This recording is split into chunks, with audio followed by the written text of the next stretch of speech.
Hey, Catherine, how are you? Hey, Adnan. Good. Glad to be here. Well, I'm glad we're able to connect today. Today is your turn, and we're going to be talking about your book called Time, the Secret.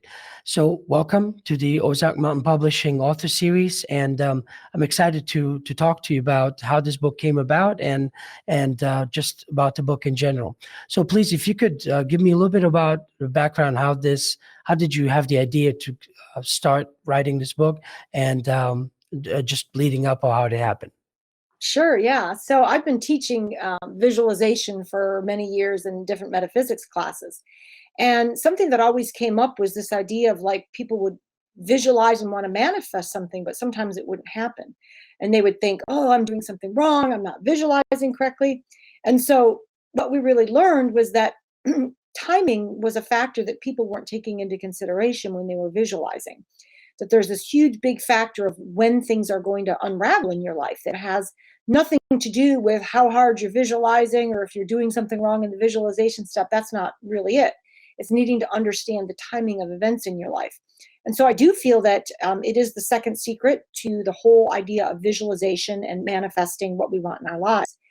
And so I didn't really think it was covered in a lot of the material that people were teaching. And so I said, I really want to get this information out there to help people who are wanting to manifest, because that's the big thing field, is we learn metaphysics because we want to manifest things. We want our stuff, whether it's a bigger house, more money, a new mate, whatever it is.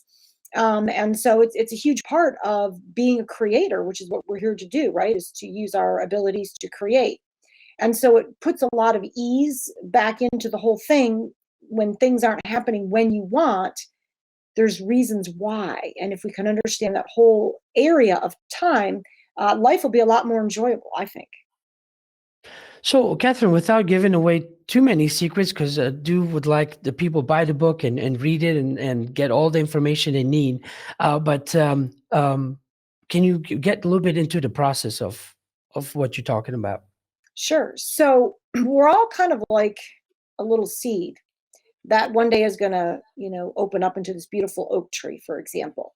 And I believe before we were born, we set out our path of enrollment. In other words, when were certain events going to happen? And using tools such as astrology and numerology, which I talk about in the book, we can really see at what point in our life things are going to happen, or rather, at what point in our life are the opportunities going to open for something to happen. And because we have free will, it's always up to us if we're going to take that opportunity.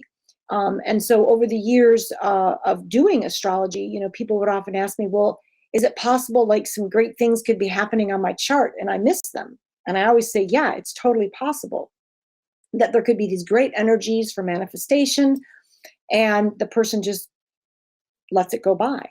And so a big portion of the book teaches people, okay, how can we use these tools of astrology and numerology to understand when are the opportunistic times to make a move?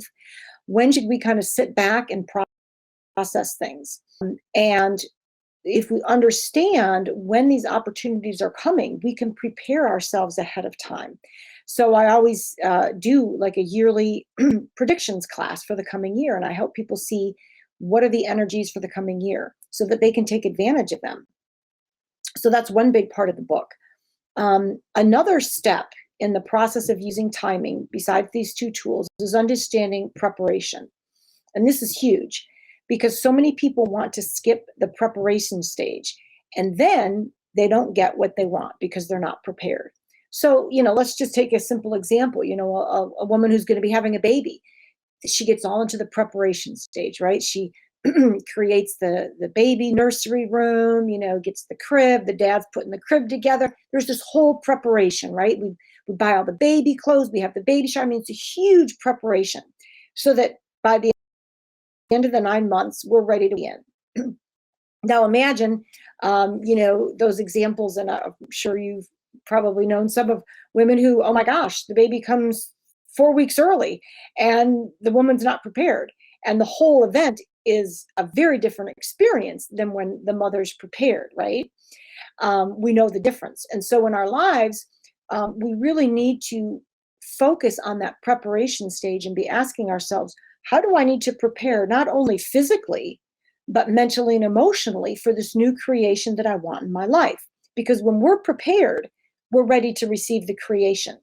Um, for example, my husband had this property that we were trying to sell, and we put it on the market. People would look and then they would just leave and never make it an offer. We thought, okay, what's going on here? And I fixed up the inside, but we kind of thought, well, the inside looks good. We're not going to deal with the outside. And so my husband said, whoa, like, we're not prepared. We need to get this house outside fixed up. So I said, okay, we took it off the market. We did the preparation stage. We painted the whole outside, did the garden, whatever. And then we put it back on the 2 weeks it sold.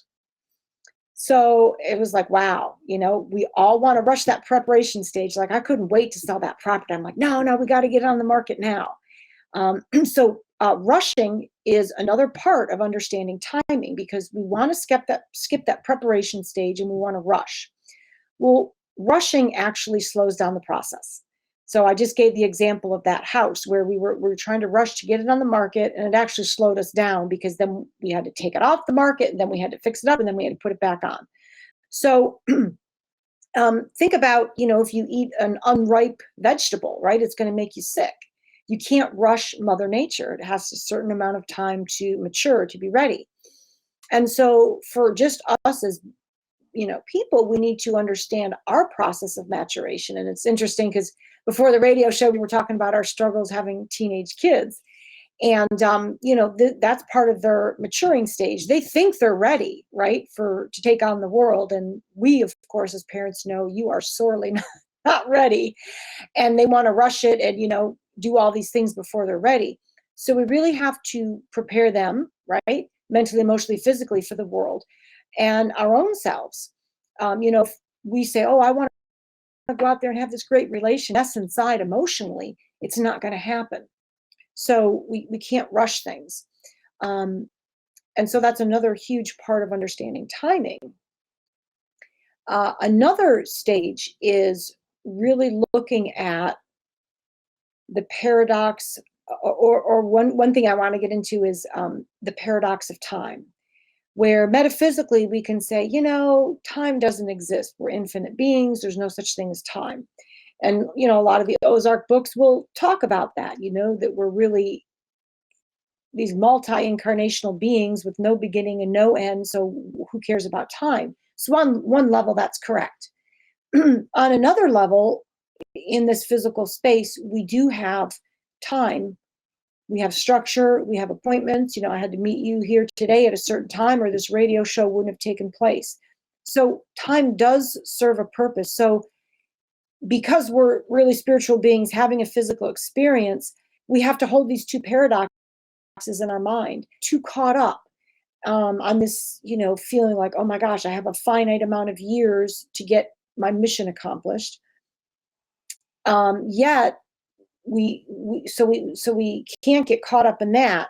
We have to have some perspective that, it's all going to work out. And then the other thing we also have to hold in mind that at least while we're in this physical body, time is something that we have to live under. It's one of these structures. And so in terms of, waking up and saying, oh, I don't need to work on my mission, I have endless amount of time, that doesn't really work for us, right? So time does serve as a motivator to move forward in this life. And so I always tell people there's the horizontal and the vertical time. So vertical time is measured from the soul growth, whereas, the horizontal time is just day after day. So yeah, we have weeks turn into months, turn into years, and going across, time moves. But it doesn't mean we're growing spiritually just because we have another birthday. But the vertical time, which is measured by the amount of spiritual progress we've made, is really cool, because that's not bound by time. Every minute of every day, the choices that we make cause us to either grow spiritually or not. So some cultures don't even believe in celebrating a birthday, because they say just because time passed doesn't mean we need to celebrate, because maybe you haven't done anything in the past year that makes you further along on your soul path. So this is a really cool concept, I think, of well, geez, maybe we should celebrate when we've actually made spiritual progress. And that goes beyond time because, if we look at some of the, Jesus, for example, like his short amount of time on earth, look how he advanced himself in a short amount of time.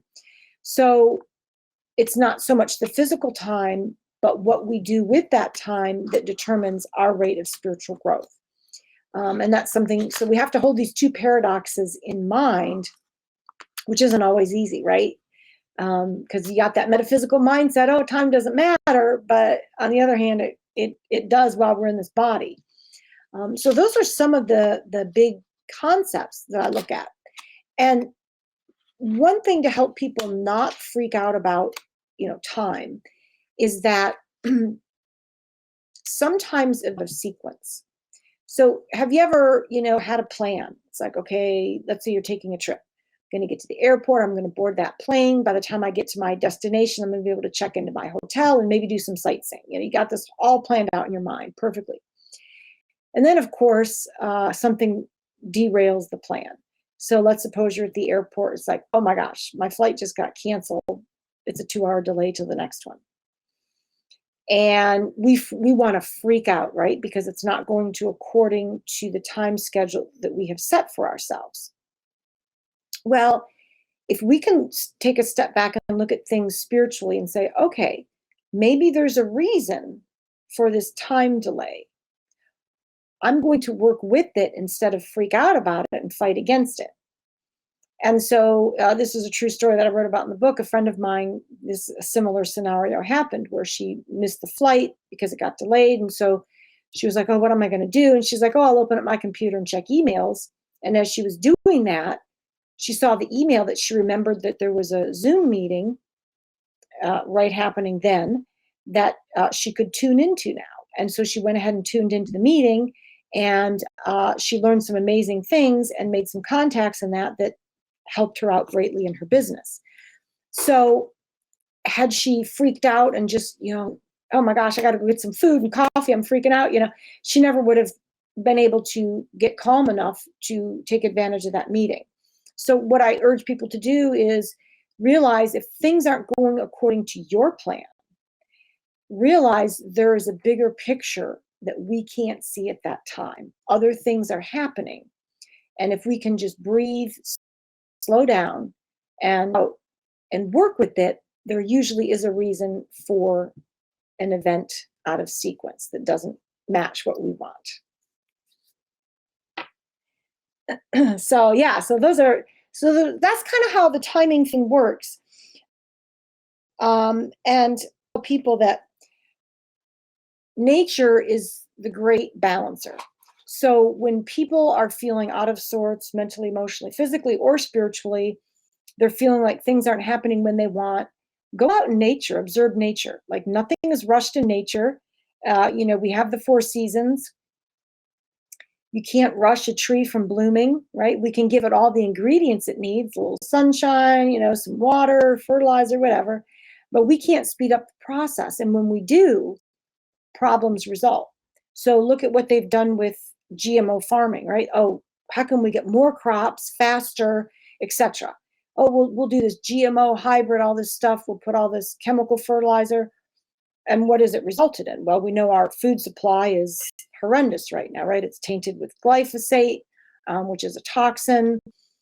We have way less nutrients in a pound of spinach today compared to a pound of spinach in 1940. You can't even compare the two. So in their attempt to rush things, they've only made it worse. And we do the same things in our own life. People who, I've got to get married at 19 or I'll be a spinster, and they just run out and marry the first person. And when they rush it, it usually doesn't turn out very well. So nature is really important to watch. And it helps us realize, okay, there's that great quote that I put in the book from Ecclesiastes about, I don't know exactly how it goes. Something, there's a time for every season and so forth. And it's like, okay, I just have to remember that, nature has its cycle, and we also do. And so we just have to understand our own cycles and move with them just as, and And we have the 4 elements, fire, earth, air, water. Some people even use metal as an element. And each element has a different, focus, has a different speed. Fire is very quick. It can also help us transform. Doing fire therapy is one way to help people get back in balance with time. Just sitting by a fire can do a lot for people. And then the air element, which is breath work, that will really get us in tune and in sync with our bodies and our cycles. So water, for people who are very type A, they want to rush. Well, sometimes when they just get in water, they relax. It's like, okay, so water is very soothing and can also help us get back into balance. So there's a whole chapter on nature and how people can use that. So one cool story is working with our inner self to speed things up. So again, I talked about that preparation and preparing ourselves mentally, emotionally, and physically and spiritually for what we want is a huge part of things. So I'll give a personal example related to Ozark. So I wrote, my first book that I wrote was Soul Choices, 6 Paths to Find Your Life Purpose. And I sent it out to hundreds of publishers and I got rejected by them all. And so I said, okay, well, I'm going to self-publish it, which I did. And for a couple of years, I sold a couple thousand copies. And then it was and I obviously over those couple of years had continued to do my work and had grown obviously in different ways. Because one day a friend called up and said, hey, have you heard of Ozark Mountain Publishing? I said, no. She said, yeah, maybe you should submit your book there. And I thought, oh, well, it's already written, but I guess I could. So back in, I think it was 2011, I submitted my book to Ozark. And a couple of weeks later, I got a call from somebody at Ozark and said, oh, Dolores wants to publish your book. I was like, what? So what had changed, right? I had marketed to hundreds of publishers. So I believe that I changed and that I was now ready to have my book published by a publisher, which would, of course, get it out there to many more people than I could have self-marketing it. Another cool author story is Pam Grout, who wrote the book E Squared, which became a national bestseller. She had a similar story where she wrote the book, put it out there to publishers, but nobody wanted it. So she just stuck it on her bookshelf and, kind of marketed it on her own.